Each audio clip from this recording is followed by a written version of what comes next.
যখন ইয়াং বয়সে গোটা পশ্চিমবঙ্গের গলিতে গলিতে যেতাম,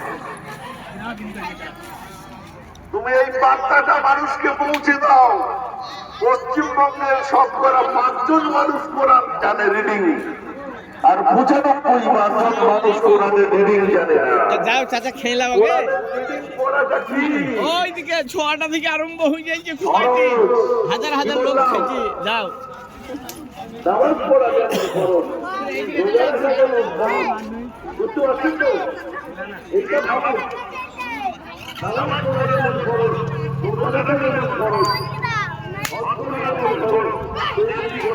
কোরআন যদি রিডিং করা হয় তাহলে আপনি কোরআন তাই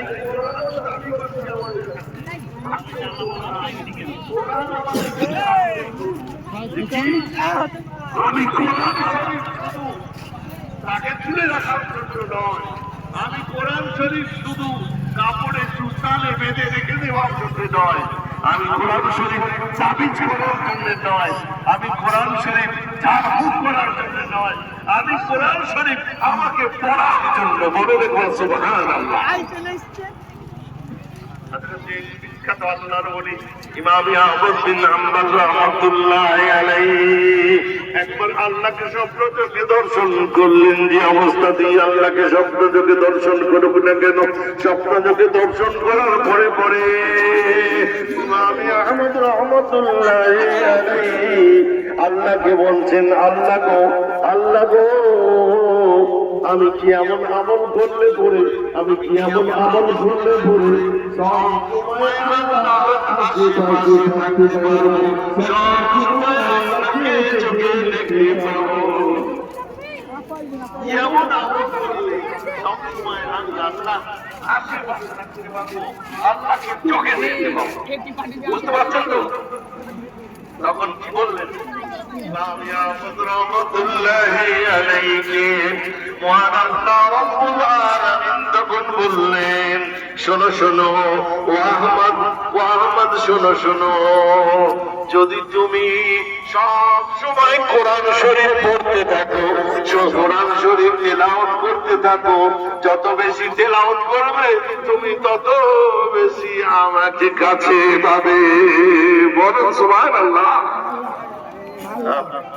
ভাইরা আমার, বাবাজির আমার, মুরব্বীর আমার, আমার কথাগুলো একটু মাথায় নেবে, শুধু চমক দেখতে দেখতে কথাগুলো কোরআন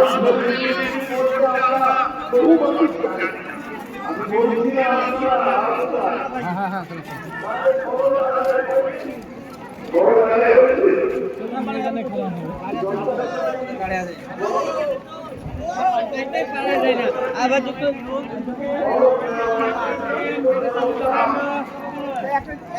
সাথে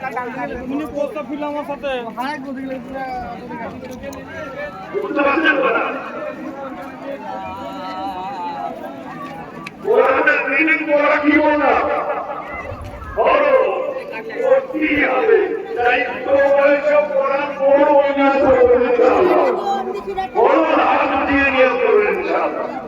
কোরআনের মর্যাদা যদি দেন, আল্লাহ আপনার মর্যাদায় ঘর ভরিয়ে দেবে, আর একটা খরচ আপনার আদায় হয়ে যাবে।